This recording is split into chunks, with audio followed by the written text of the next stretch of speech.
लो जी अज मैं ट्रांसफर हो गई तो अज फिर मैं अपने दोस्तों को मिलन आया तो खिदमत वास्ते जो ना वेखो आए हाय हाय मुर्गियां तैयार की जा रही ने बिरयानी बनेगी चस आएगी तो बना को रहा हवसा बना रहे हैं हवसा मज़ेदार बनेगी जी बस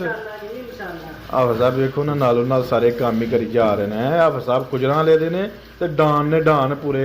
कोई कम शम होए तो दस्यो है जिहदा कम ना होंदा होए ते अपने शिबू भाई ने करला तो हाँ अभी अपने दोस्त ने फ्रेंड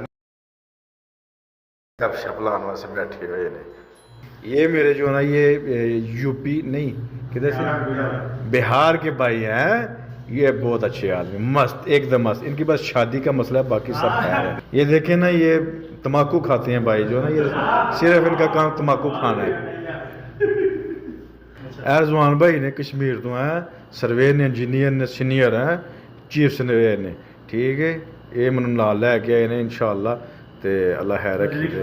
अच्छी टाइम पास कहते ना जिथे अच्छा बंदा रहिंदा होए ना